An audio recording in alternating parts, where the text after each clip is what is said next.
Vous vous apprêtez à écouter un extrait du prochain épisode de La Leçon, le podcast sur l'art d'échouer. Bonne écoute. Lorsque toi, je sais pas, t'as 8 ans, 10 ans, 12 ans, à quoi ressemble ton quotidien avec cet aspect-là un peu différent de celui de tes camarades, quoi, tu vois? Ouais, donc en fait, il y a pas mal de règles de vie chez les Mormons. Tu bois pas d'alcool, tu fumes pas, tu t'as pas de relation sexuelle avant le mariage, Ouais. d'où le fait qu'ils se marient jeunes. Ouais. Pas de tatouage, pas de piercing. Le dimanche matin, tu vas à l'église. Ok. Et le dimanche, c'est le jour du Seigneur, donc tu fais aucune activité. Ok. Par exemple, une des frustrations que j'avais quand j'étais petite, c'est que je faisais de l'équitation. Tous les concours sont le dimanche. Oh non. Je n'ai fait aucun concours de ma vie. Ok. C'est un des trucs que je reproche à mes parents, c'est d'avoir passé église 1, bonheur de Chantilly 2. Ouais. Donc voilà, et puis après, si tu dis pas de gros mots, tu t'habilles pudiquement, enfin tu vois, genre manche, pas de débardeur, mais à part ça... c'est à peu près comme la à part religion ça, le catho, reste, plus, quoi. Oui, sauf que les Mormons, ils respectent vraiment. Personne qui fait d'écart. Ouais. Oui, parce que les très, cathos, on vous voit. Hein. Moi, je les connais. Hein. Pas avant le mariage, pas avant le mariage.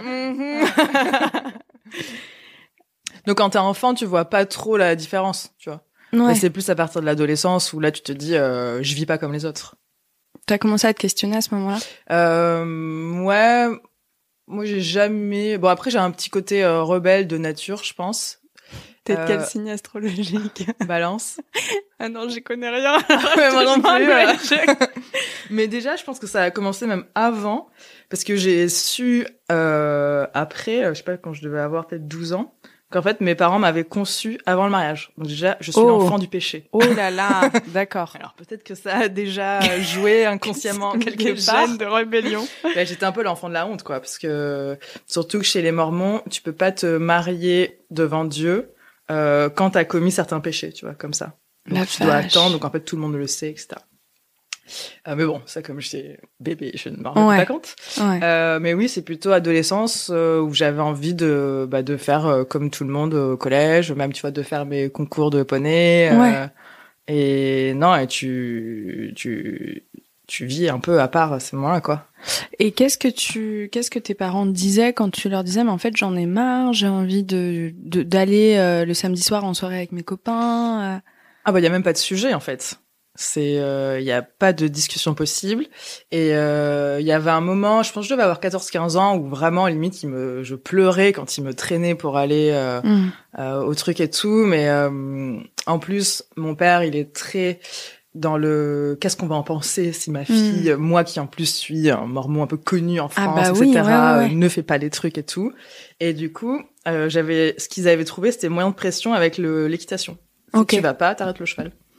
Ok. Et du coup, quand j'étais en première, à un moment donné, j'en ai eu marre et j'ai décidé d'arrêter le cheval.